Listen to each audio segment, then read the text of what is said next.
L'USC 15 se structure au niveau de ses partenaires. Mardi, une centaine de chefs d'entreprise étaient réunis sous la structure réceptive du stade Albert Domecq à Carcassonne pour le lancement officiel de l'USC Business Club.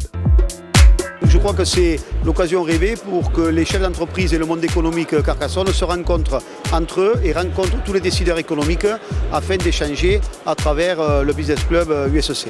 Mais surtout, derrière, il est important qu'à travers le Business Club, les gens puissent se rencontrer, échanger leurs cartes de visite et enfin, à travers de ces soirées, pouvoir rencontrer tous les décideurs politiques et économiques dans la mesure où, dans leur entreprise, chacun à un moment donné a besoin ou d'une autre entreprise, ou a besoin de clients, ou a besoin de décideurs afin de pouvoir faire évoluer, développer son entreprise.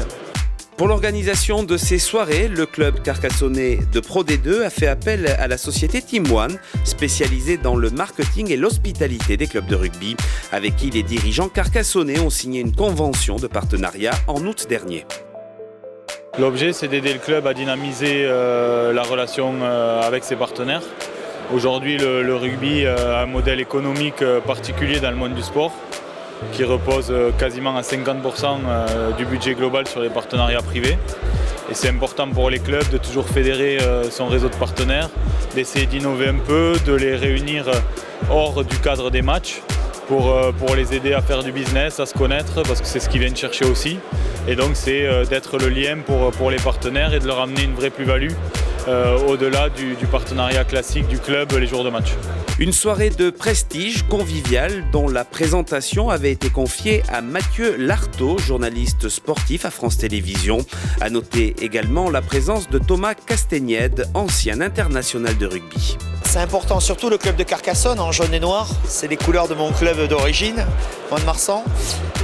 Moi, je me souviens aussi de mon premier voyage. Quand je suis venu à Carcassonne avec ma famille, on était venu pour un 32e de finale, j'étais tout jeune, j'avais 8 ou 9 ans, je découvrais la cité de Carcassonne et pour moi, mon toit c'était comme aller à New York. Donc voilà, j'ai ma petite histoire avec Carcassonne et puis bien sûr c'est important pour un club d'avoir le soutien de ses sponsors, le soutien aussi de la mairie, des collectivités, de créer un lien pour que tous ces gens qui donnent aussi aient un retour. Et puis faire comprendre aussi aux joueurs que le tissu économique était quelque chose d'important pour eux et qu'il fallait qu'ils se mêlent à tout ça pour préparer leur après-carrière. Du côté des membres de l'USC Business Club, objectif réussi puisqu'un véritable échange s'est opéré entre l'ensemble des acteurs économiques locaux présents ce soir-là. Un double intérêt. Le premier est simplement pour le business, car on rencontre ici multiples chefs d'entreprise de secteurs vraiment très variés. Et le deuxième, c'est pour se faire plaisir et être vraiment un élément actif de l'USC, car le rugby, c'est important chez nous. Après le débat sur le thème rugby et entreprise, un dîner a été servi, au cours duquel les membres de l'USC Business Club ont pu apprécier les premières bulles de la cave Sieur d'Arc, fidèle partenaire de l'USC 15.